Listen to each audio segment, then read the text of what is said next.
My wife, Joanna Templer, looked at me, John, and let out an intermittent sigh. Listen, sweetheart, Gail needs someone to look at her hot tub. She wants to use it now that the weather is getting warmer. You know exactly how to fix it, and you can do it in an hour or so. I cast my wife, with whom I'd been with for 24 years, an assessing look.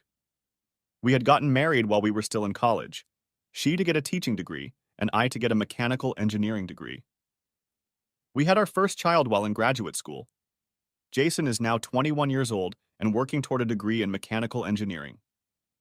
Joanna, after working as a teacher for several years, decided to make a slight career change.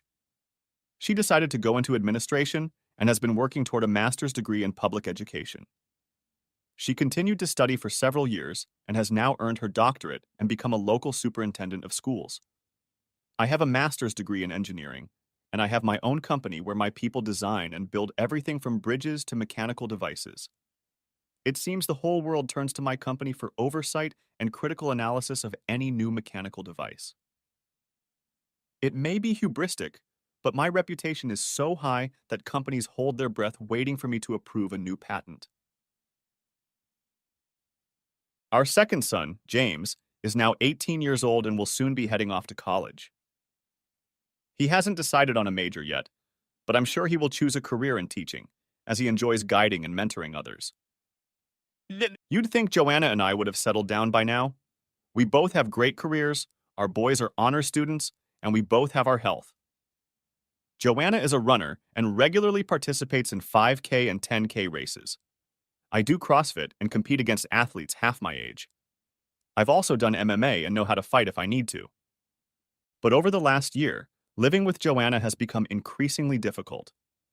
I thought hard about it, and maybe whatever it was, it all started before that. We moved to this gated community 5 years ago. The community was small and close-knit.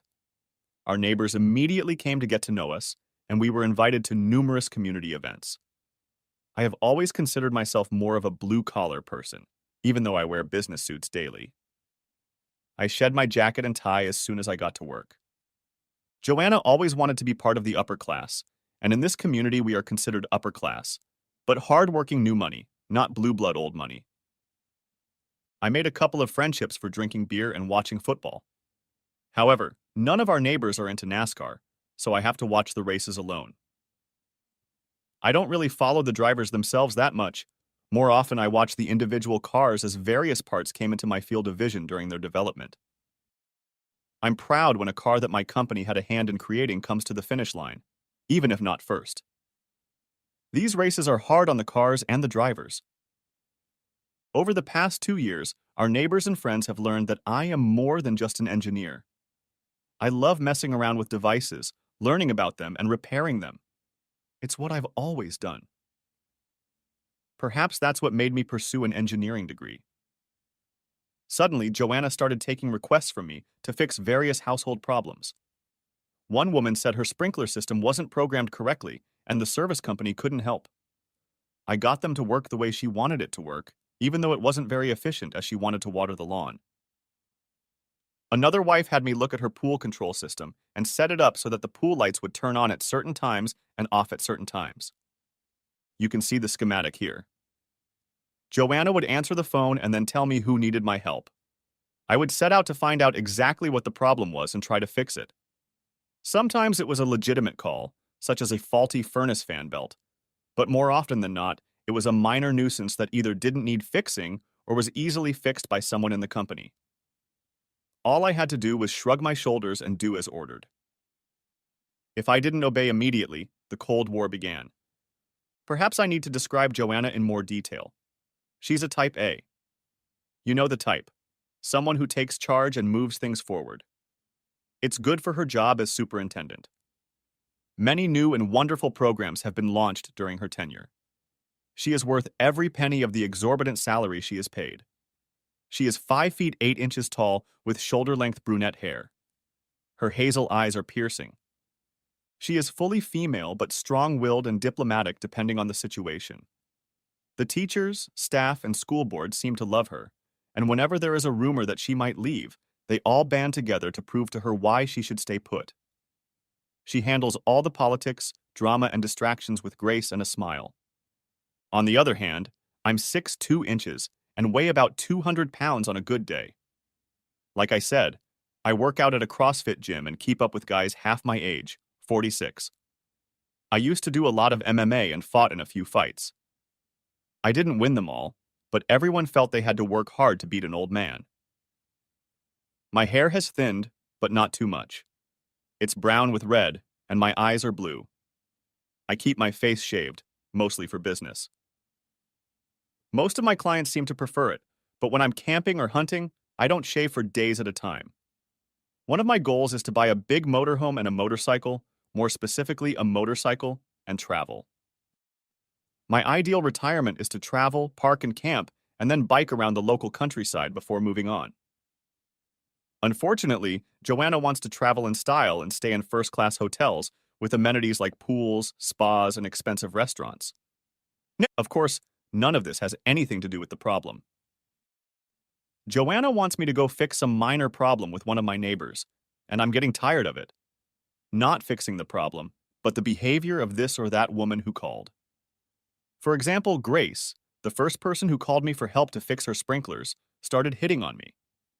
I tried to tell her I was happily married, but she responded the same way. She was happily married too, but she and her husband had an agreement and an open marriage. Everything had to be discreet, and she knew I would be discreet. She was very beautiful and very seductive, but like I said, I was happily married. I escaped her clutches. When I got home, Joanna asked me how it went. I simply told her that I was able to do the programming the way Grace wanted. Then she asked how Grace was doing. I was a little puzzled. Finally, I told her the truth. Grace went a little overboard. I don't know what she was selling, but I didn't buy it. Joanna looked disappointed for some reason. When I asked, she immediately brightened up. I'm so upset about Grace, I just can't talk about it. I thought she was a better person.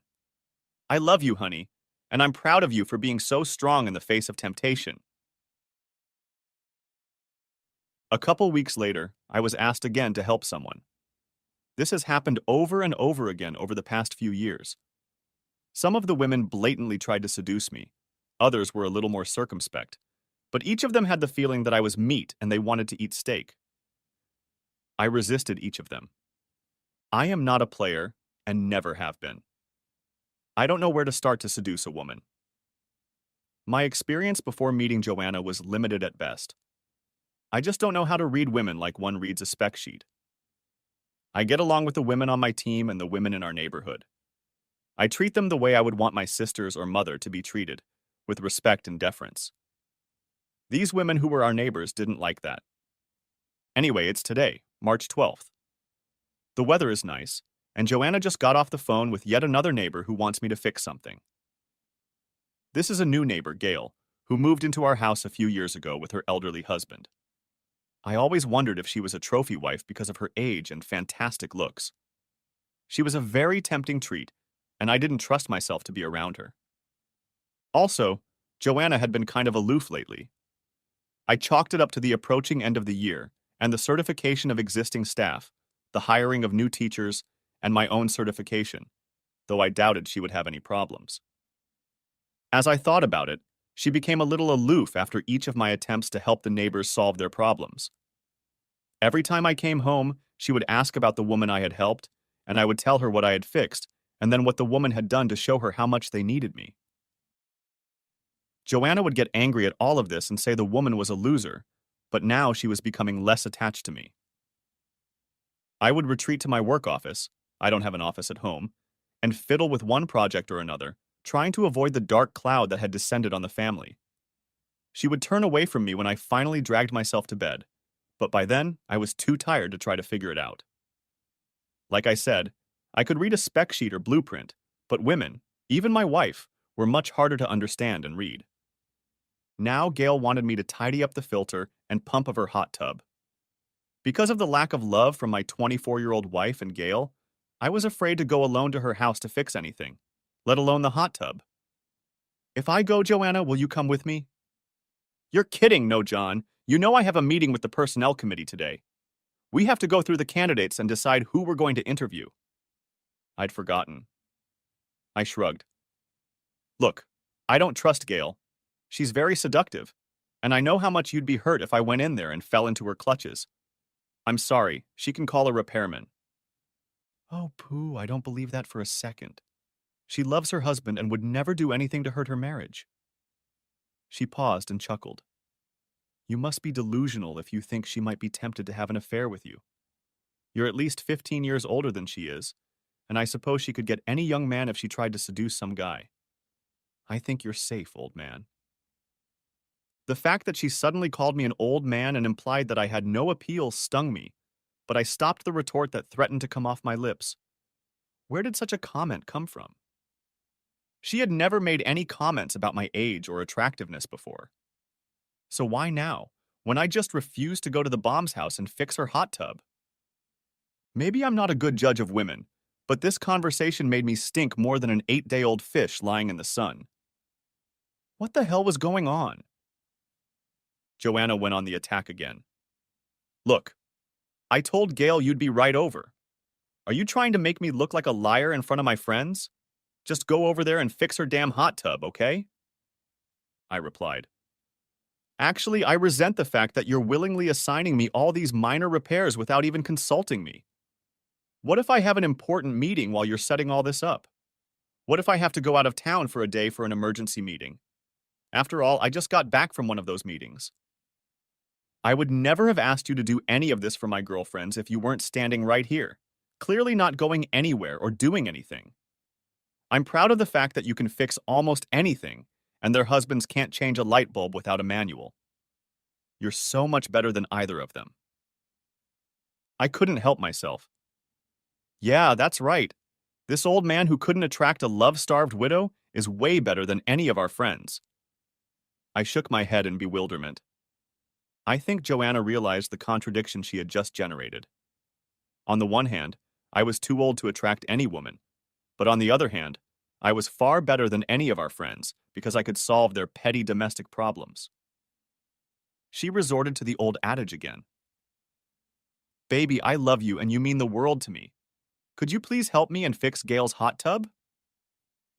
If I were Spider-Man, I'd say my spider sense is signaling danger. Why is this such a big deal?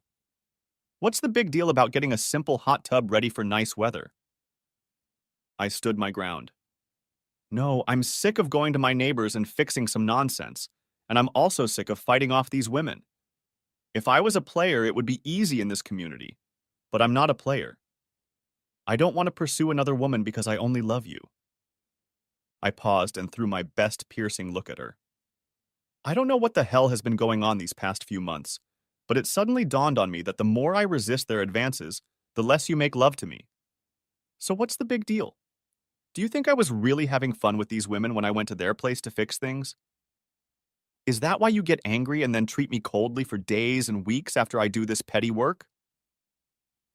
She tried to downplay her past answers, denying that she had ever done it, but she didn't take my memory into account. I remember the exact dates and things that happened.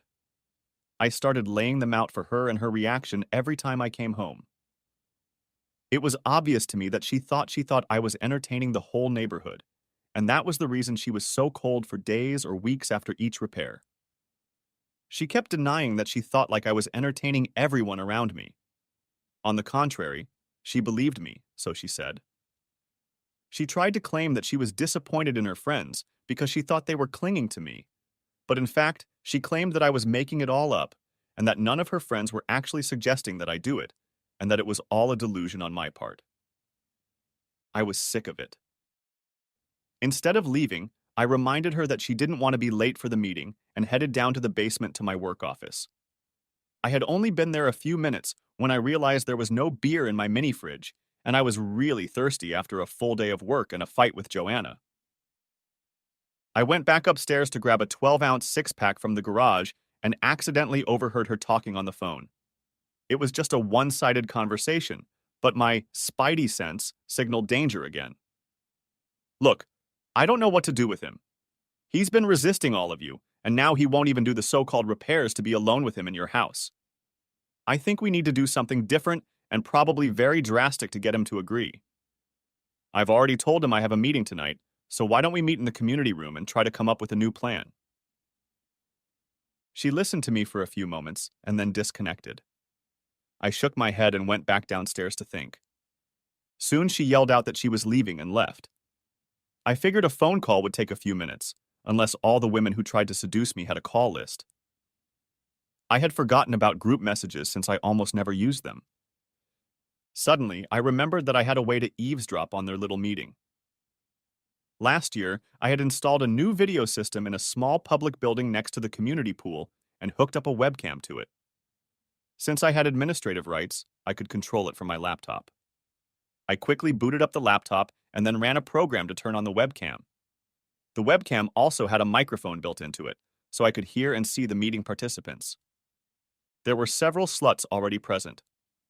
I carefully and slowly turned the webcam a few degrees so I wouldn't overhear them. They were talking quietly so I couldn't hear them clearly. I started the recording program to get everything I could. After about 10 minutes, there were about a dozen women and a few men in attendance. One of the surprises was my friend, Amos Jones.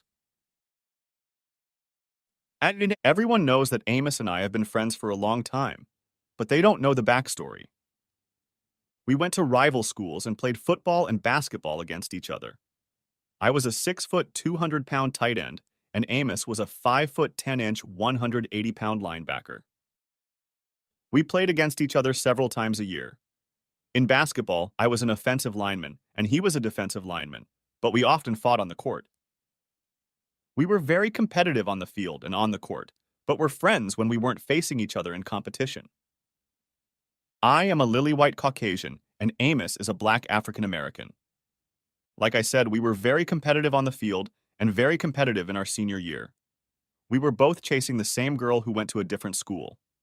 She was a vixen, and we both intended to be her one and only. While playing football, Amos gave me a hard blow to the head during the game. After I fell, he stood over me and said, "That was just a taste of what I can do to you if you don't leave Sharon alone. She'll be mine." My head started ringing, and I started seeing badly for a while. Don't forget, this happened before all this talk and enlightenment about concussions, or I would have just been thrown out of the game. I tried to shake it off, and after a few more games my vision cleared up, but my thoughts were only focused on one thing: getting revenge for the cheap shot. It wasn't long before I was presented with an opportunity. The terms of the play called for me to block an edge rusher and then drift down the center of the field about 5 yards from the line of scrimmage. I was a safety valve in case the play went awry and the quarterback couldn't throw the ball into the far corner. As it happened, he ended up throwing the ball to me. He threw the ball a little higher, and Amos was right next to me as I was trying to catch the ball. I grabbed the ball, pushed off as I was coming down, and caught it behind my right knee. I went another 5 or 6 yards before I was tackled and had to be carried off the field. I didn't have to go up to him and say anything. He knew it was done intentionally. He missed the next few games but was able to come back in a heavy bandage on his knee. It also ruined his basketball season. He couldn't jump like he used to and turn like he did before the injury. We did make up, though. Amos went on to college and played pro ball for a few years until his knee couldn't take it anymore. He was now the successful owner of a number of new car dealerships. When we met at a community event, we renewed our friendship. We watched football together when we could and ridiculed other men who were too good for football or never wore pads, even as small children. It seemed to me that we were very friendly. Now back to the meeting. Joanna finally showed up and became sort of the leader of the meeting. It soon became clear why. I want you all to know that I am disappointed in you for not being able to get my husband to entertain you. As horny as he is, I assumed that at least one of you would get him into bed, or at least into a compromising situation. We planned for each of you to bring your own perspective and approach to the matter, but you all failed miserably. I even made him think I was mad at him after each of your attempts and finally quit having fun for the last few months, but you all failed. I was stunned. I had thought she believed that I had entertained some or all of these women, and that was why she was so aloof after each repair. but now I knew she was angry that I had resisted. What the hell? The thing is, I was so stunned that I had to rewatch the tape over and over again before I fully realized what was going on. Something I had to assume, but the plans they proposed to involve me in their machinations left no doubt once I was able to clearly assess everything. When the men suggested that John join in, I knew he would refuse. The fact that he didn't even bother to discuss it with me left no doubt about his feelings. What he didn't expect was for you women to turn to me at the same time. Although I didn't say no outright, I thought about it. My children were almost grown, and I was set on a career path. John was running his own company, and you all are pillars of society and very reserved. I thought a little play with each other would be nice, but I didn't know how to get John to agree. When we came up with the plan to have him do odd jobs for each of you, I was sure he wouldn't be able to resist at least one of you. You're all very attractive in your own way, and any man would be attracted to you. But he has resisted all of you, and so tonight, he finally said an emphatic no to going to Gale's and working in her hot tub. Then she gave out the following sensation. In my confused mind, I assumed that she wanted to have fun, but wouldn't do it unless I joined in. What a fool I was. I had no problem telling John that I had so many meetings, but I was getting tired of making excuses. I want my husband to join us. I know he could have a great time with you all. So what should we do now? The women then brainstormed ways to engage me. The men were mostly silent. I came to the conclusion that the women controlled the entire group and the men were happy to just go along to get along. Joanna looked at Amos for some sign, but he only shrugged. I wondered how he had gotten involved, since he was a happy bachelor and had always made remarks against marriage and sedentarization. Amos stood up and walked over to Joanna. Look, baby, I know you love the big guy, but I've been telling you all along that he's slowing you down. Why don't you let him go and move in with me permanently? No worries, no fuss, no hassle with me. I realized that Amos wasn't my friend, not anymore. I guess he never got over the knee-bashing incident. I know he now wears a bandage every day just to walk. He must be in constant pain that he keeps from me. Joanna shook her head. No, not yet. I love you both, but I love John more. Everyone else is just different, but not better. I want him to be a part of this. Some of the ideas proposed required me to be robbed and threatened if I didn't agree. Fortunately, most of them were rejected. One couple just wanted to get me drunk at a public party so that I would wake up with one or more women in bed. Of course, I couldn't refute their claims. They thought it would be a fitting payback for all the women distracted by trying to attract me to the group over the past few years. I got the impression that all the men wanted was more access to Joanna. They didn't care if they had to share their woman with another man. Given that Amos was single, they now had parity. If they could just get me to agree to let Joanna play, they would be happy. No more meanness. I also got the impression that they thought they were better than me. I know my eyes narrowed at that thought. I guess I'll have to avoid parties in the future. Amos again offered to address me directly. He hinted that our longtime friendship might make me change my mind. I shook my head at his remark. I would have to figure out how to answer him. My wife ended the meeting with the announcement that she had seduced 3 female teachers and they were looking forward to becoming members of the exchange club. Even the women applauded. I was left with the question, who was this woman I married? I had never guessed her bisexuality. Was it the power she held in society? Had it distorted her value system? I ended the webcam session after they all left the building. I made sure the recording was intact and sent it to the cloud for storage. I had a couple more beers before falling asleep in one of the basement bedrooms we kept on standby for any relatives or other visitors. Chapter 2. Distraction. Before I went to bed, I pulled several empty beer bottles and the ones I had emptied that night out of the trash can and placed them on the nightstand next to the bed. One I put on its side and splashed some beer on the mat. There was a strong odor coming from that drop of beer. I wanted to make Joanna assume I'd had too much to drink, so she'd leave me alone for the night. It must have worked. When I woke up the next morning, there was no sign that Joanna had bothered to check on me except for the overturned bottle, which was now standing upright with the other empty bottles. I smiled to myself. I hadn't had to deal with her last night when she finally came home. I had imagined various scenarios, including her having fun with Amos before coming home after the staff meeting. Now I was wondering how many different meetings, games, etc. she actually attended.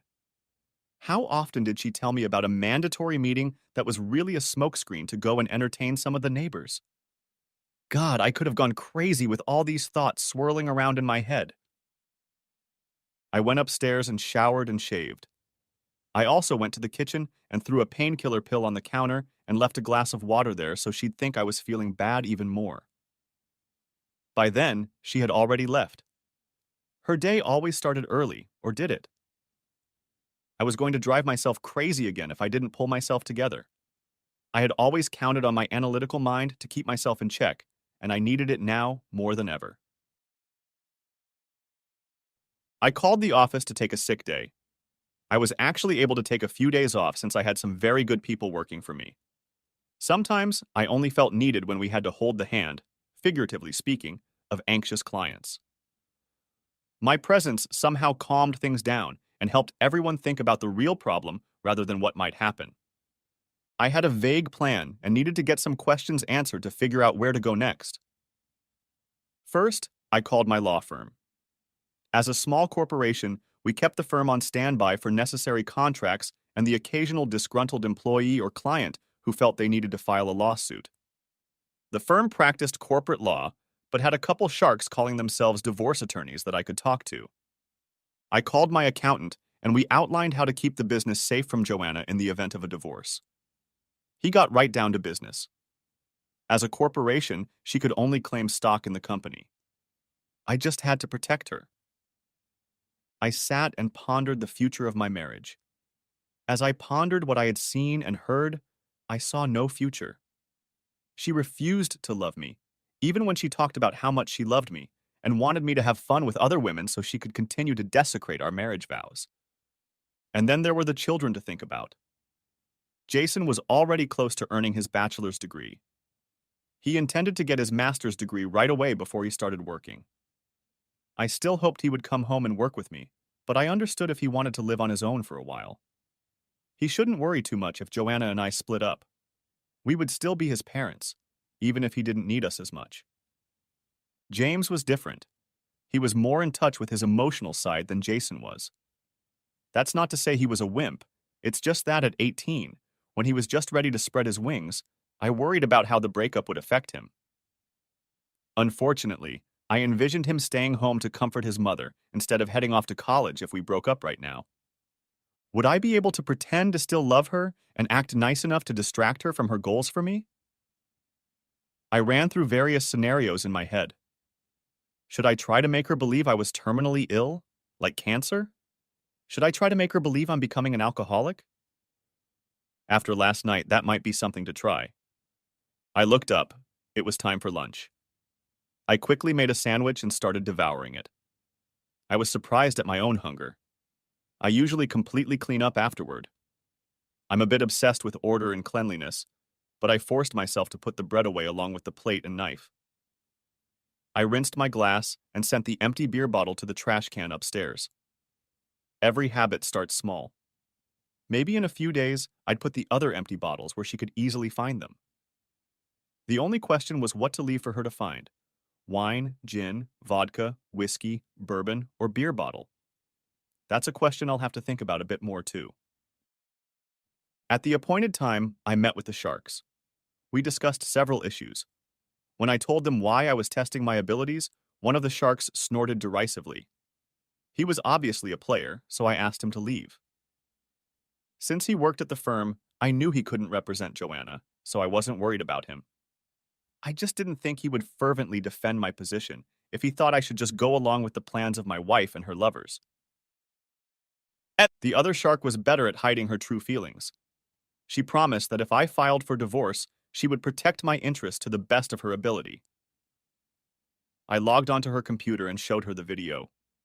She told me that it would probably not be admissible in court because no one who was being recorded had authorized it or knew about it, and the premise was semi-public and beyond my control.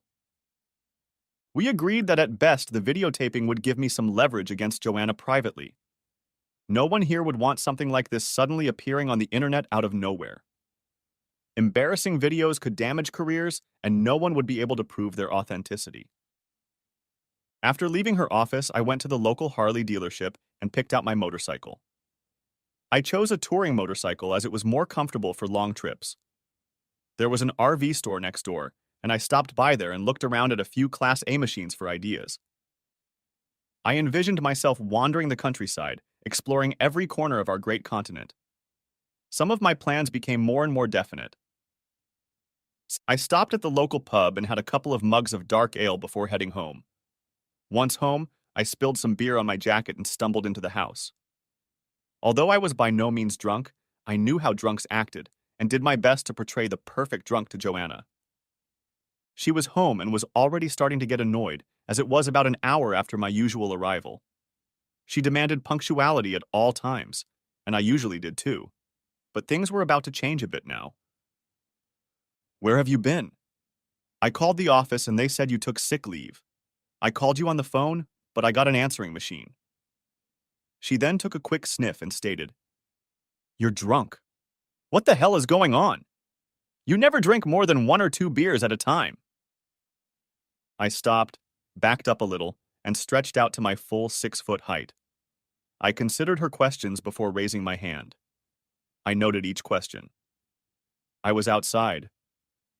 Then I pointed in the general direction with my other finger and squinted slightly to focus on the tip.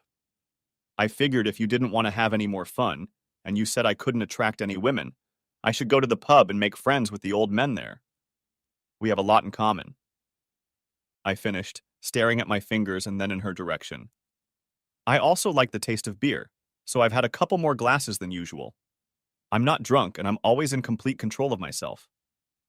She snorted, not believing that I was in complete control of myself and not drunk. It looked like I could act. I tripped over the table and almost hit a chair as I collapsed onto it. "Wow, when did we get a chair?" I laughed at my own comment. Joanna didn't notice the humor. I waved my hand at her dismissively.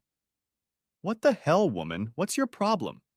I've had a couple beers and you're acting like I'm an alcoholic. Am I embarrassing you in some way? Afraid the neighbors will blab?" She threw her hands up in the air. "Damn it, John! Why did you do this today? Amos called and wants to come over to talk to us, and here you are being so brazen." I must have succeeded in pissing her off. She rarely swears, even in a fit of passion. Well, not for me, but I don't know when she's with her other lovers. Maybe with them, she really does loosen her tongue. I shook my head like I was dizzy. I pretended like I was trying to comprehend her comments. "You say Amos is coming. Why would he, since there's no football in March?" It was true. Amos and I had an occasional beer in the off-season, but we didn't really socialize until the season. Joanna tried to take it lightly. "I don't know. He called to talk to you, but you weren't home, and he told me he was going to stop by to ask you something. Are you thinking about a new car or something else?" I shook my head sharply and almost fell over again. He didn't sell motorcycles or vans, so I had no reason to talk to him, but I wouldn't say it. I also couldn't say that I knew he wanted to discuss entertainment with my wife. I got up from the table, walked over to the refrigerator, pulled out another beer, and opened it with feigned difficulty. At the same time, Joanna asked me if I thought another beer was a good idea. I nodded. I tried to keep my voice as slurred as possible and a little louder than necessary. "Yeah, I guess I do think a beer is a good idea. In fact, I think a couple beers is a great idea. I've been holding myself back for too long. My business is failing and my wife doesn't want me anymore. My best friend probably wants to entertain my wife and add her to his harem that he's always bragging about." I fell silent and lowered my head. I thought about my life changing, and not the way I wanted it to, and let a few tears run down my face as I listened to my wife. "What the hell, John? What's going on? What do you mean your business is failing?" She left the rest for now, How can she say she loves me when we haven't had conjugal relations in weeks? The accountant and I were discussing the idea of a failing business. Sure, it was thriving, but she knew nothing about my business. Moreover, she once introduced me as a mechanic rather than a mechanical engineer. With my penchant for fixing broken things, I suppose that's exactly what she thought of me. A regular mechanic who makes very good money. Since she never even looked at our tax form, except to sign it every year, she had no idea how much I made. The accountant decided that this oversight of hers might work in our favor. I shrugged. Where did you hear that? Who said anything about the company? Being drunk, I probably wouldn't remember letting the cat out of the bag. She tried to tell me how she found out. You just told me while you were ranting about being drunk. You said the business was failing. I shook my head again. God, it was so hard not to smile at her now. No, no one knows, not even the managers. How could you possibly know? Don't hate me for being a loser. I finally stumbled my way to my room, collapsed into my favorite chair, and pretended to pass out. Joanna came in and tried for several minutes to bring me to my senses, but I continued to feign unconsciousness, even as she rubbed my chest vigorously. An experienced paramedic once told me that this kind of stimulation is most often used to wake someone up, but a patient who knows the trick doesn't respond to pain. He always used other unpleasant ways to induce a pain response and told me a few of them. The doorbell rang, and Joanna had to give up trying to bring me to consciousness for a few minutes while she went around and let Amos in. She spent a few more minutes informing him of my intoxicated state and lack of response. After a few more minutes, during which I figured he was trying to get a kiss, hug, or other favor from her, he gave up and entered the den. I closed my eyes, feeling him looming over me. This could have gotten serious. Amos could hurt me and probably would. Since I now knew he didn't love me, I could have been seriously hurt. With my eyes closed, I wouldn't even realize where the blow was coming from. He touched my shoulder and called my name. I didn't answer. He tapped harder and called my name again. He slapped my face lightly and called my name again. I groaned slightly but didn't open my eyes. He slapped me again, a little harder. A few more slaps like that and there would be a very red mark on one side of my face.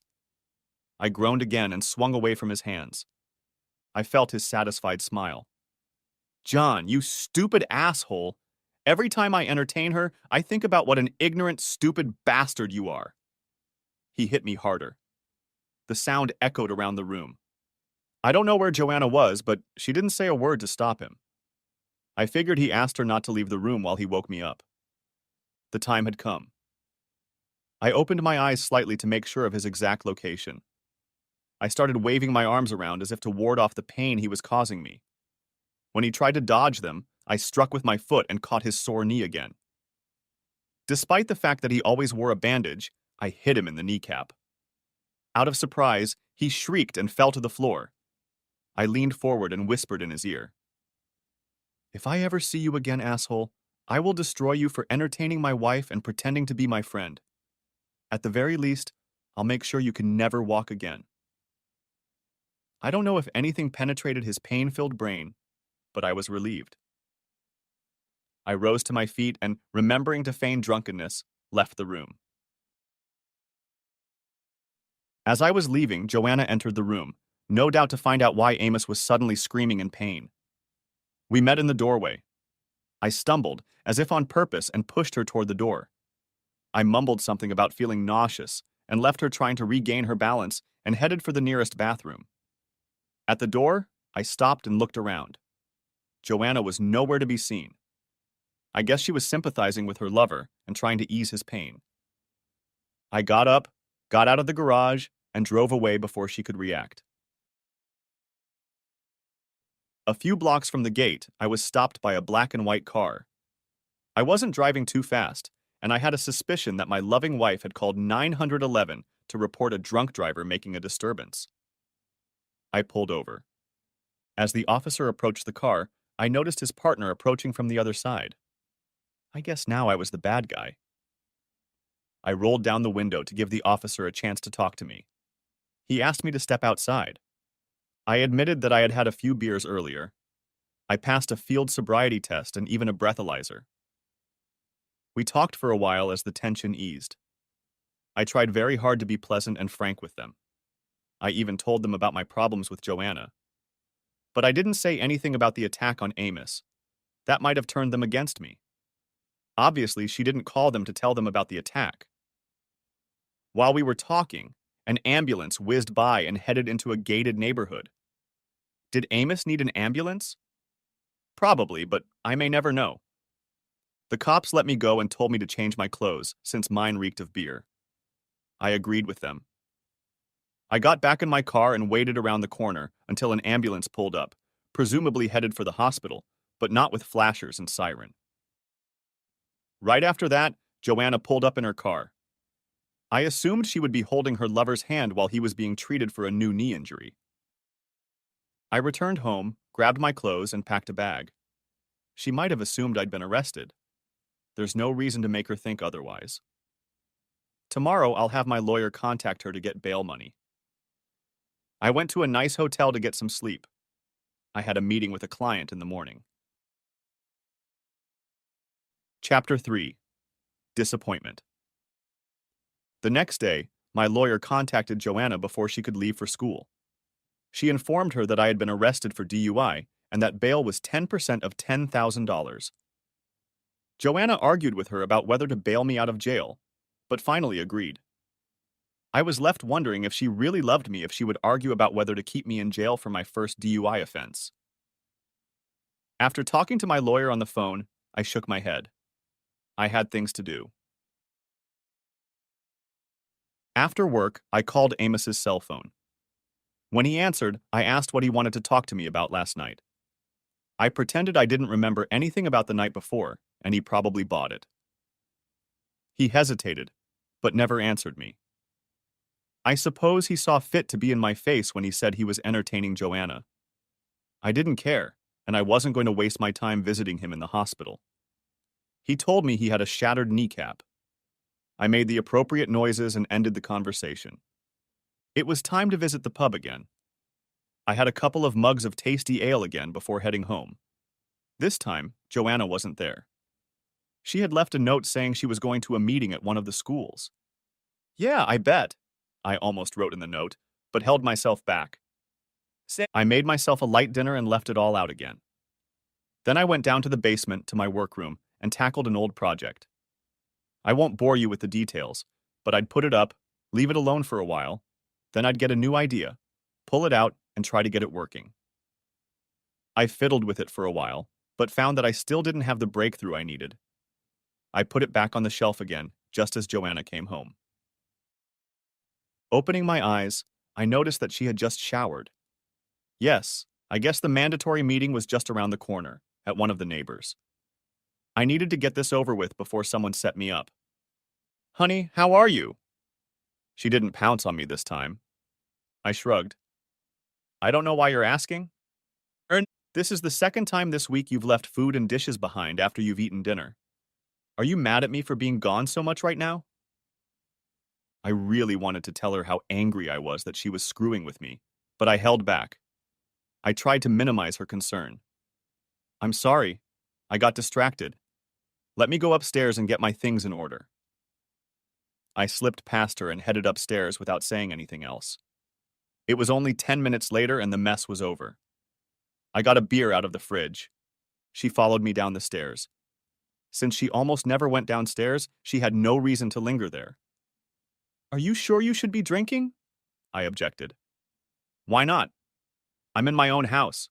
My keys are on the hook, and I'm not going out anywhere else. I can get drunk in my own house, can't I? John, I'm afraid for you. You've suddenly started drinking more than you ever have before. Last night you got so drunk you passed out in your chair in the living room.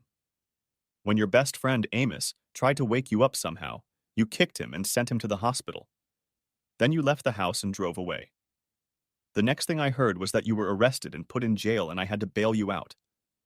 You told me last night that the business was in trouble and then asked where I heard that when I asked you for more information. I think you had a blackout and didn't realize what you were doing. That, And the fact that you left food behind and didn't clean up after yourself, which you never do, scares me a little. She paused and looked into his face. Talk to me, John. Tell me what the hell is going on, please. She reached for my hands, but I didn't raise mine to take hers. She dropped her hands and started crying. Somehow, I wasn't too concerned about her worries and anxieties. I took a good sip of my beer as she collapsed into a chair and continued to cry. I made my way to the living room and sat in the chair. After a while, she managed to regain her composure a little.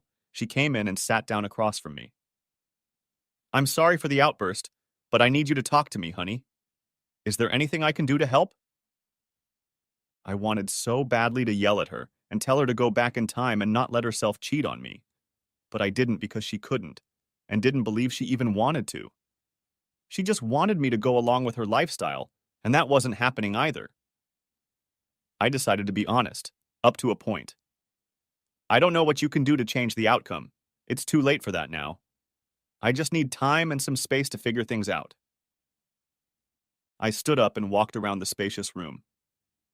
With James leaving the house soon and moving out, I'm wondering why we need a house with 6 bedrooms and 8 bathrooms. Maybe we should save a little money. We could save a lot of money on house maintenance and electricity if we move to a smaller house. We're always too busy to use the hot tub or pool. Since she left earlier than me in the morning and was in a meeting almost every night, she didn't know how often I used the pool to keep myself in shape. Joanna didn't want any of that. No, I wanted this house, and it's perfect for us. I sincerely hope the boys get married, and I want them and other family and friends to have a place where they can come and make themselves at home. I love this neighborhood and our neighbors, and can't imagine leaving them. Yes, it would disrupt your life if we moved, I thought. What about us, my dear? When will we have time for us? I know I'm busy, but I can start delegating some of my responsibilities so we can spend more time together. We don't have any me time at all.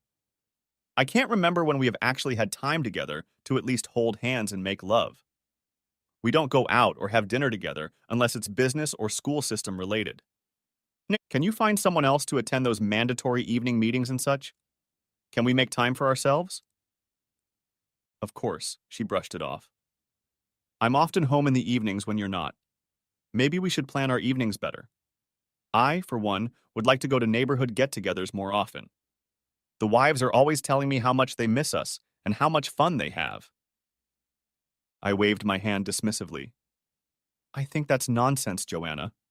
I'm home at least 5 out of 7 nights a week. You always come over or call and let me know you have some emergency, a scheduled meeting, a game, or whatever, and then you're out the door. You come home hours later and are too tired to talk to me before bed.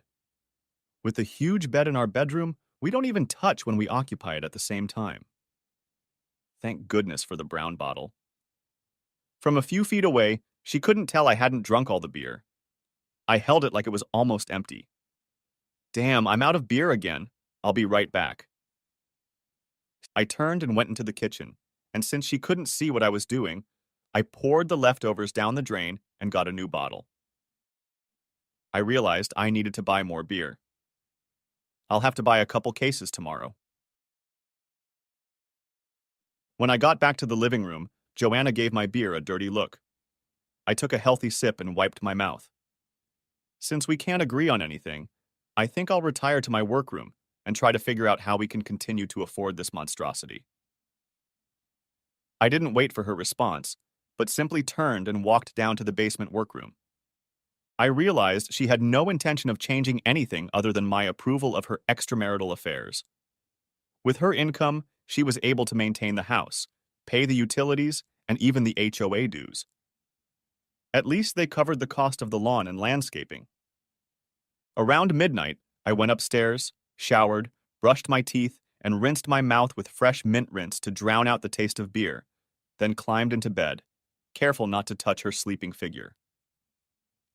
I decided to call her secretary and ask if there was going to be an evening meeting.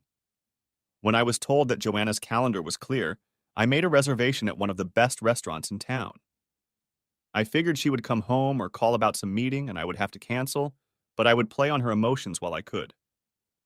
My attorney called me around 9 o'clock and we had a long meeting. He went over my options regarding the business, and we were going to put all the stock and control into a trust, and Joanna wouldn't be able to touch it at any time since none of the stock was in her name. Her lawyer would be in the shit when he found out. Then I could become a freelance consultant and get paid directly by the company. Sure, the consultant's fee could be equal to my salary and profit from the corporation, but she wouldn't know that. Then I went back to the RV store and negotiated a good price on a great Class A car. I also bought an enclosed trailer and had it wrapped in the color of the van. The van had 3 folding sides and would make a great moving home for me. I had satellite phone service to keep me up to date. Most campgrounds had internet access so I could keep in touch with the office. My cell phone was a national carrier and worked in most places I went, and I could work when it suited me. I was able to fly back or to a client if needed, and then fly back to the RV. We did all the paperwork, and I negotiated a price to leave the RV in the parking lot for a few days. I needed to get all of my personal items I wanted out of the house and try to do it in a way that Joanna wouldn't alert me before I was ready. I really thought I should get back at the neighbors, especially those who advocated extreme measures to hold me accountable and humiliate me at the same time. But going to law enforcement about a conspiracy to harm me wouldn't do any good, and several of the neighbors were judges and lawyers. I could embarrass them, but not do them much harm at the moment. I just needed to get away. I considered divorce but decided I was in no hurry to change my wayward wife, so why not just leave? A good private investigator would be able to find me, but I didn't run or even try to hide. I just got out of here before something bad happened. I took home extra beer, some vodka, and whiskey, and made sure the seals were broken and some were missing so Joanna could see I was drinking more. The whiskey tasted nice as I took a couple shots to get my breath smelling. I waited until 6 o'clock before calling Joanna's cell phone. She answered on the 4th ring, just before it went to voicemail. She was brief with me. "What do you need?" "I'm busy right now." "Really, dear? How can you be busy?" "I called your secretary today, made sure you had a free evening, and made reservations at the Tuscan Inn for dinner, but you never came home or called. What the hell is going on?" She couldn't answer anything intelligible. I figured she was well entertained by someone in the neighborhood and hung up. I'd have to speed up my plans. I couldn't take it much longer. If I thought about it too long, I might pull out a gun and shoot someone, and that someone might be the one who had once been the love of my life. I went downstairs and started gathering my tools. She wouldn't notice they were gone. I carried the boxes to the car and put them in the trunk. It would take a few trips. I ordered cabinets and workbenches for the trailer so the tools would always be on hand when I traveled. I packed the few tools in the garage that I took with me. Even though the lawn is taken care of by the HOA, we had tools for gardening, etc., and I left them behind. Maybe Joanna will ask one of her lovers to do some gardening, which we did. The rest of the equipment was boxed up and ready to be used whenever I wanted it. Then I started going through my clothes. There was God knows how much room in the van, but I wouldn't need that many suits after I left. I sorted through my clothes for a few hours until I was hungry enough that I couldn't ignore the rumbling in my stomach anymore, so I stopped and made another sandwich. God, I was so sick of cold sandwiches. Now I was furious, so I left all the ingredients on the counter. To hell with it! What the hell? It wasn't even late afternoon yet. I grabbed a few more boxes, filled up the car, and headed to the office. We had a large warehouse, and my tools and other equipment could be stored there for days. It took a few trips, but all my belongings and clothes were safely stowed. I could leave the house at a moment's notice if I deemed it necessary. I even opened the gun safe and took a couple of pistols out of there, as well as a shotgun and a couple rifles. Joanna didn't know the combination, so she would have to call a locksmith to open the safe and retrieve all the other weapons I was leaving behind. She couldn't stand guns, so having guns in the house without my presence might have bothered her. Though maybe not, since she didn't seem to want to spend any time there. When I got home from my last trip to the office, Joanna was home. I just walked in and poured myself a couple fingers of whiskey while she tried to talk to me. For some reason, all I could hear at this point was the adult from the Charlie Brown cartoon. Wah, wah, wah, wah, wah. And so on. For a few minutes, I stood with my back to her, savoring the taste of the smooth bourbon. When I turned around, her face was red and she seemed upset about something. Did you say something, honey? I did my best to keep my speech a little slurred as I said it. Yes, John, I did. I've been trying to find out where you've been all evening. I came home right after you called, but you weren't here. I thought we could go out some more, but you weren't here. I nearly burst out laughing at her audacity. She really wanted me to believe that she rushed home and that I wasn't home. Until I told her exactly what I was doing, I couldn't call her bluff. So I lied to cover up her lie. You were so upset when I called you, I decided to go out and get something to eat after I made a cold sandwich and canceled my order. I wanted a warm meal and some company, and you weren't here, and I don't cook, so I had to go out. I let myself move a little, standing as tall as I could. Her eyes narrowed again. How much have you had to drink tonight? Apparently not much, since I still understand what you're getting at. I had a couple drinks before I left, a couple drinks during the meal, and another when I got home. In 3 or 4 hours, that's not much. Surprisingly, she didn't believe me. Bullshit. You have slurred speech and you can't stand without almost falling over. How dare you drive drunk? You've already been caught once this week for drunk driving, and now you're flirting with danger again. I decided to make a little joke. Flirting with what? You forgot I'm an old man and can't attract anyone, so why am I flirting and who am I flirting with? She started to blush even more. I continued. Who was I flirting with? Was she pretty or was she a dog? Oh well, maybe I'll find a girl with a dog face to date me. All kitties are gray in the dark, you know. I started giggling at my own joke, and Joanna went into the bedroom and slammed the door shut. Oops, looks like I'm going to have to lay down somewhere else. Damn it, I thought I was being quite witty. She just didn't have a sense of humor anymore. I went to one of the other bedrooms, the farthest from the master bedroom. I took a shower, though I had no soap, and wiped myself down with a guest towel. Joanna would be furious, but what else was new? I had gotten a good night's sleep and was pleased that she was already up and out in the morning. I took another shower in the master bath, this time with soap, and got ready for work. I made sure the rest of the clothes I would be taking with me were moved and ready to go. What the hell, I thought. I might as well pack them in a couple suitcases. We had plenty of them. Soon they were packed and I set them in a corner of the garage. Joanna parked next to the inside door so she would have no reason to look where I had put the suitcases. I went to the bank and opened new savings and checking accounts and transferred half of our money into them. I found out that Joanna had set up a separate savings account into which her checks were deposited, and then a certain amount was transferred to our joint account each pay period. Since I didn't have access to the account, I had no idea what the balance was in it, but it looked like she was planning to leave me sometime in the future.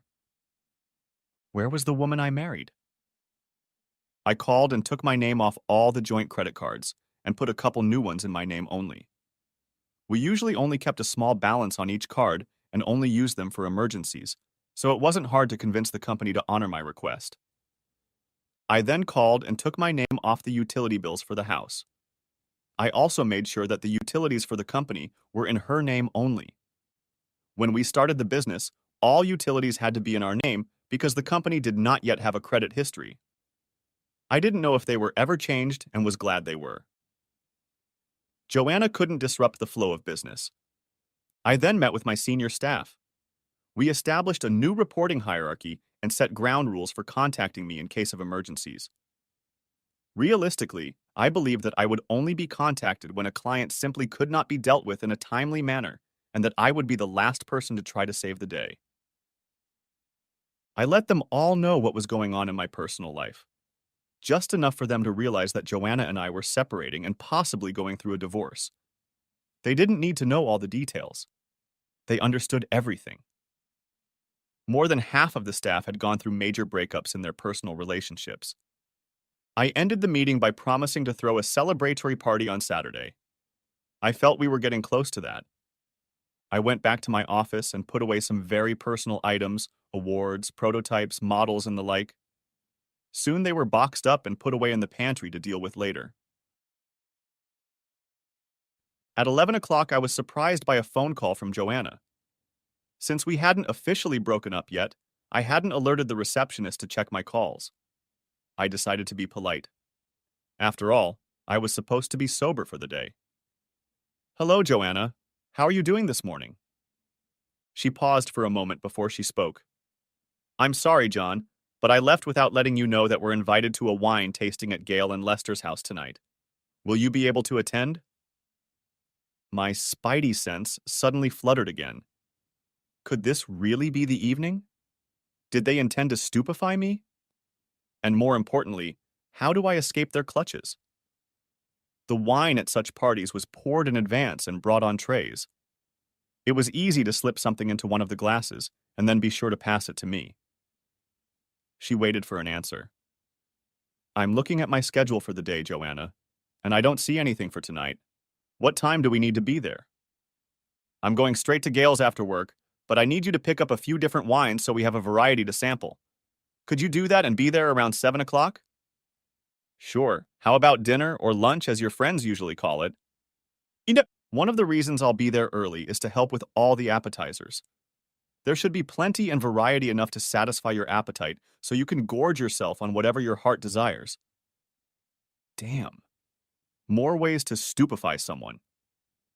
I can dodge the wine, but how do I dodge the food? I made the appropriate noises and hung up. Now what? Unless I can come up with a plausible reason to avoid tonight's meeting, it's going to look suspicious. There hadn't been any invitations to neighborhood get-togethers for some time now. If it weren't for the fact that I am suspicious of all neighbors, and especially my friend Amos, I might have fallen for this nonsense. Since the event was not in a community building, I couldn't peek at the preparations and try to determine how dangerous it was. I decided to participate and went to a large bottle store a few blocks from the gates of our congregation. I grabbed a dozen bottles of wine and then stopped for a moment at a nearby national chain drugstore. Stashing the surprise in my pants pocket, I removed my tie and undid the top button on my shirt. I needed to act casual. I parked the car in front of the house and headed over to Gail and Lester's with 2 large bags of wine. At their house, I went around to the back door and entered the kitchen, hoping to have time to talk a little before they realized I was there. I was in for a disappointment. The kitchen crew had obviously been hired specifically for this occasion and shouldn't have been privy to any shenanigans. I set the wine on the handy counter and quietly made my way to the front rooms. Joanna and Gail were having a quiet conversation that I couldn't overhear and quickly stopped when Gail spotted me. She waved me over, gave me a quick hug, and asked how I was doing. I lied and said I was feeling fine, but my stomach was a little upset tonight. Joanna made an appropriate comment about taking care of myself, and soon we were discussing wine and cheese selections. They were also setting up a fondue pot and a variety of cheeses, meats, and vegetables. It all looked quite appetizing and innocent. Too bad I didn't trust anyone else. I figured they hadn't had a chance to call for wine or food yet, so I grabbed a plate and exclaimed that I was starving, haphazardly picking food off the plates on the table. Out of the corner of my eye, I noticed Joanna and Gail exchanging glances. Joanna was trying to talk me into waiting. Honey, can't you wait until the others get here? It seems a little rude when you start eating right away like that. Honey, I'm too hungry to wait. It was a lot of work today and I only had a couple crackers for lunch.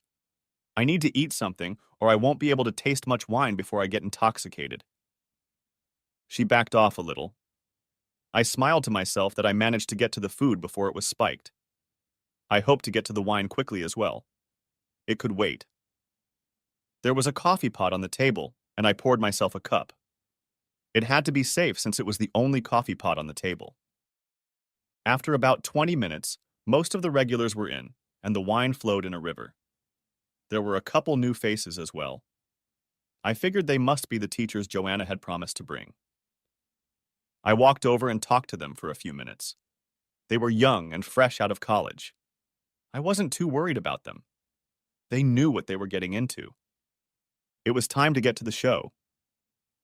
Several of the wives tried to talk me into more wine, but I waved them off, saying my stomach was a little upset today. Finally, I took the glass offered to me, It was white wine, and I could see a few specks in it. I thanked the woman who took it from the tray. After saluting her, I sipped the wine and swished it around in my mouth to get a full taste.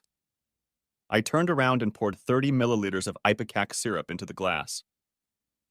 Turning back around, I announced that it was a great wine and drained the glass in one fell swoop. I was hoping the ipecac would kick in sooner. Ipecac syrup is supposed to take effect in about 5-10 minutes, and at the 5-minute 45-second mark, my stomach rumbled and I suddenly rushed toward the hallway bathroom. I barely made it to the bathroom before I started vomiting all over again. Since I didn't have any other symptoms of drug intoxication, I figured I had probably dodged a bullet. A few minutes later, I was already wondering about my level of intelligence as I was throwing up everything I had taken sometime after breakfast. Now I had dry waves and was drinking from the bathroom faucet to get at least something into my stomach. God, my guts ached. Joanna was standing outside the door asking if I was okay. I smiled through the aches and dry heaving pain. She never helped when either of us were sick. When we were sick, she'd throw up with me or one of the boys, so she tried to stay away when one of us was spewing our guts out. I was counting on it. When the strongest contractions in my stomach were over, I asked Joanna to help me get home so I could lie down. She tried to talk me into staying at Gale's, but I convinced her that I needed to go home where I would be comfortable. I apologized to the rest of the group as we headed for the exit. It only took a few houses before we entered our house. I refused to call it home anymore. I let Joanna take me to my bedroom, and after undressing, I laid down on the bed. I told her that I was starting to feel dizzy. She made appropriate remarks and even took my temperature. It was normal. I let my speech get a little slurred as I told her I loved her and thanked her for being my nurse.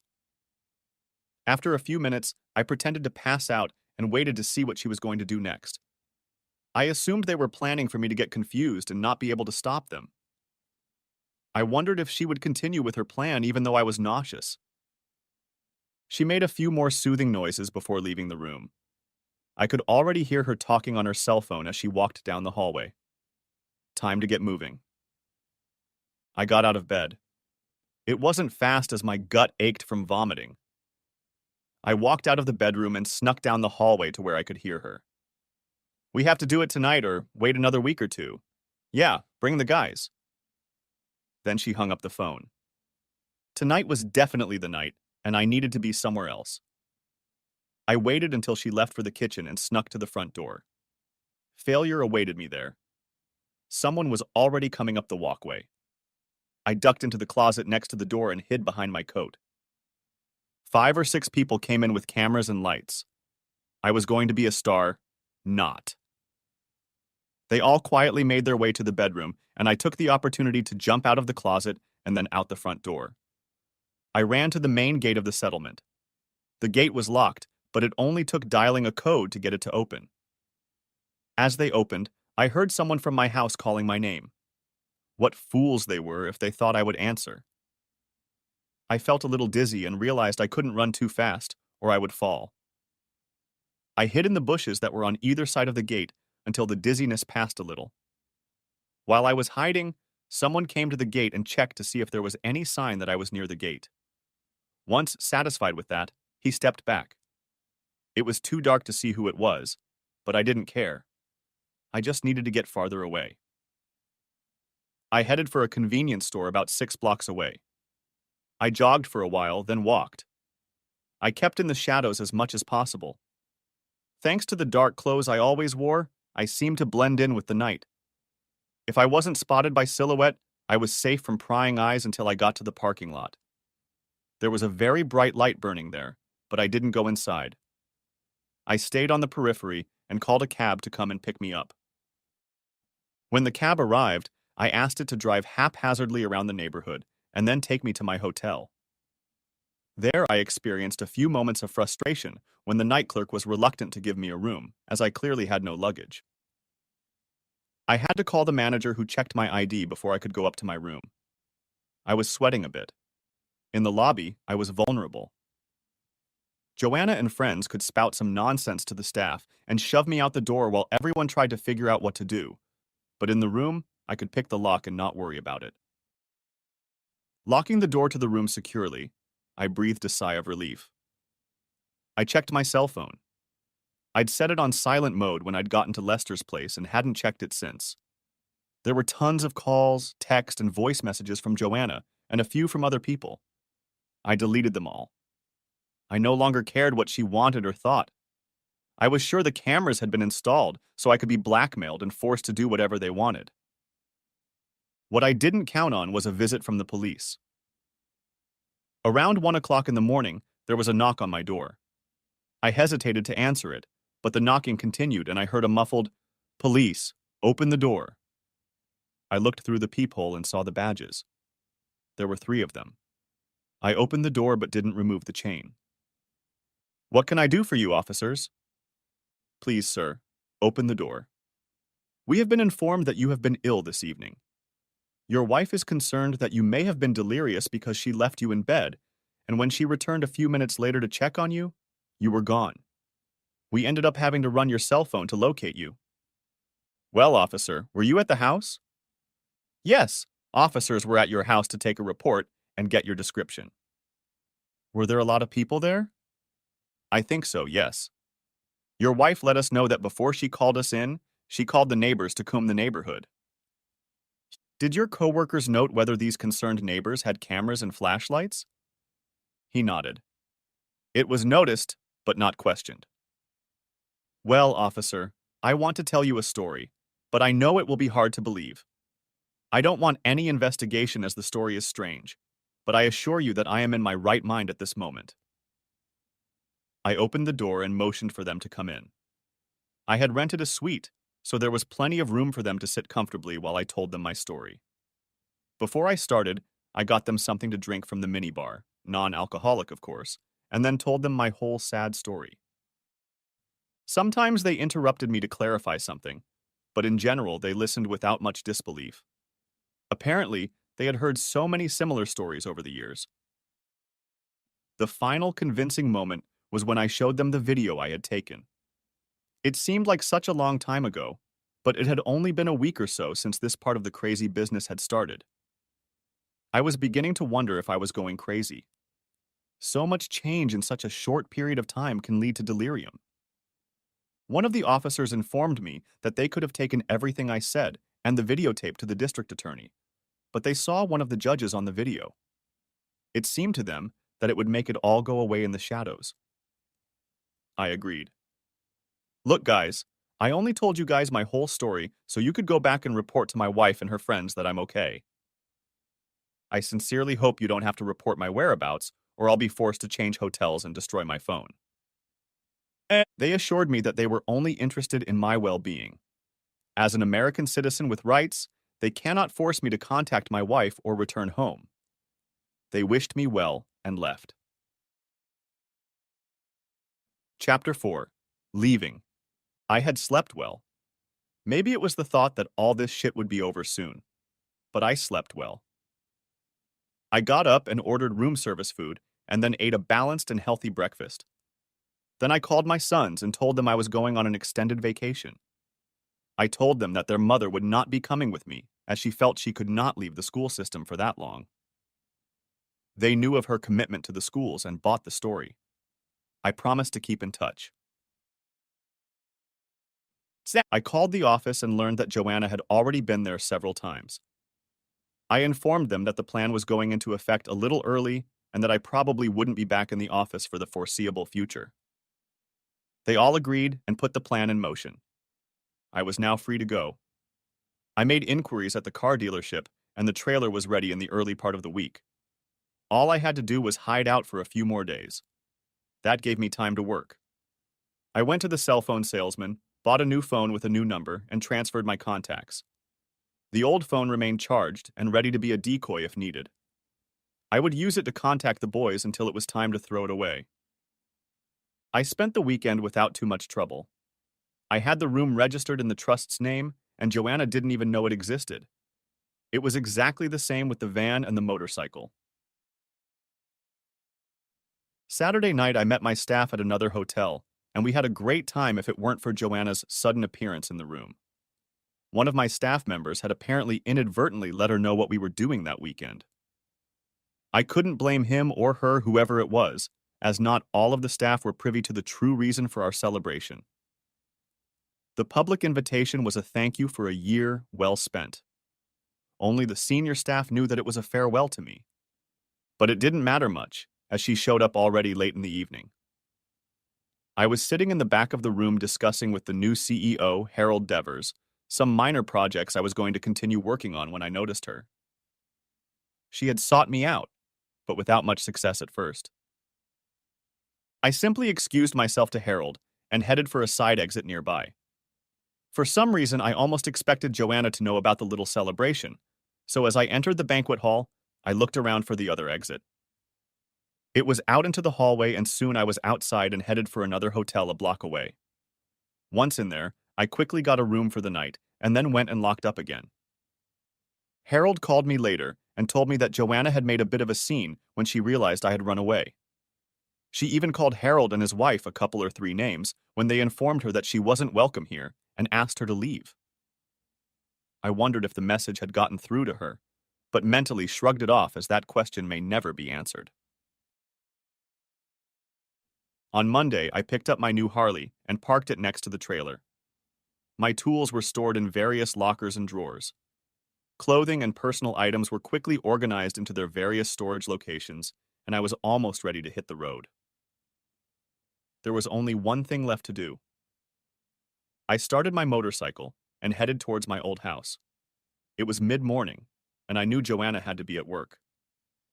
I didn't bother to stay late. Since I had left Friday night on foot, my car was still parked in the garage. Joanna wasn't home. I breathed a sigh of relief that I wouldn't have to face her right away. Yes, call me a coward, but somewhere in the back of my mind I still loved the woman I married. I just didn't like the woman I was now married to. I went to the kitchen, put the note on the table, and attached my wedding ring to it. Along with it, I left the flash drive as well. I carefully considered, typed, edited, and finally printed the note. I hoped it explained everything I was feeling, and I hoped Joanna would take it to heart. Joanna, I hope you understand why I don't begin the address with dear or my beloved. A few weeks ago, it became painfully obvious that you were pushing me to do something I didn't want to do. For some reason that only you can explain, women in our gated community were trying to seduce me, and you were not only frustrated that I was resisting their attempts, but you were probably the instigator yourself. I know you will immediately try to contact me and deny everything, but I suggest you look at the file on the flash drive I left you. I'm only going to say this once. If I believe that someone is trying to find me, or even contact me with the intent to do me any harm, I will post that file on every website I can think of. While commenting on it is not illegal, the stigma should be a career killer for anyone caught on video. I successfully evaded your attempts to seduce me into your little group. I bet you didn't think I knew what your plans were for the night. Remember when you review the video that it was suggested that you blackmail me into submission. I planned how you would do it.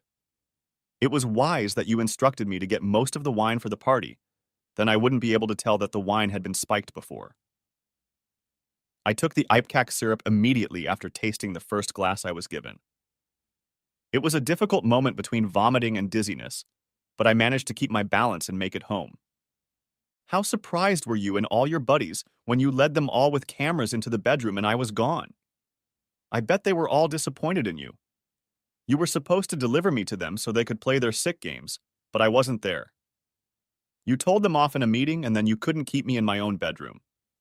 By the way, you are now responsible for all remaining mortgage payments, insurance, taxes, and utilities, and of course HOA dues. In addition, the business is not failing. On the contrary, it is growing and expanding beautifully. However, you can't get to any of the assets. The corporation has been put into a trust, as a politician does after being elected. All of his assets should be placed in a trust so as not to give the appearance of wrongdoing. As I travel and see this glorious country, I will have almost no income. I will probably do some freelance consulting from time to feed myself. By the way, get one of your goddamn lovers, preferably a lawyer, to handle the breaking up of the trust. I almost dare you. If you try to do that, my lawyer has a videotape and would be happy to put it out in the public domain. I'm sure some social media outlets will be happy to make you all look like conniving assholes. Maybe even some of the yellow tabloids would want that information. You would look so good on the cover of the newspaper at the grocery store. I loved you and wish I could find the woman I married. I miss the loving woman you were, not the manipulative, cold-hearted, and calculating bitch you have become. Is it because of the power you have, or the prestige you have in society, that you believe you can do whatever you want, and that there will be no consequences? I have informed Jason and James that I will be out of the area for a while, and they will contact me as needed. I have also informed them that you are too busy with schoolwork to come with me. Anything else you want to tell them is up to you. I don't want a divorce at this time. It would cost too much, although I could demand alimony from you since on paper, you make a lot more money than I do. The fact that I am worth more is irrelevant. If you want a divorce, you'll have to file and pay the costs. I'm not going to fight you. You can sue me in a year and it won't matter if you find me then. What I can say is this. I am mortally disappointed in what you are doing in the club and wanted to do to me and make me do. You obviously have no love left for me. I don't care if you deny it, but what you are doing is not the act of a loving and caring wife. You are now free to do whatever you want, with whomever you want, including that asshole Amos. I won't stand in your way anymore. I don't know why I asked the questions in that note, because I'm not coming back to ask you to explain yourself again. My don't care is over, and I look forward to a time of healing away from you. By the time you read this letter, I will be hours away. Pick a direction, and you might be right. Also, don't try to find me on the phone again. What I don't forgive is actual stupefaction. The phone is used by my sons, but it will be discarded as soon as I feel you are following me or even trying to follow me. I already have another phone and a new number. And finally, have a happy life. I intend to. I hope you'll forgive me for not signing off with Love, John. The end. Thanks for watching. I hope you enjoyed it. So subscribe to my channel and watch the next video.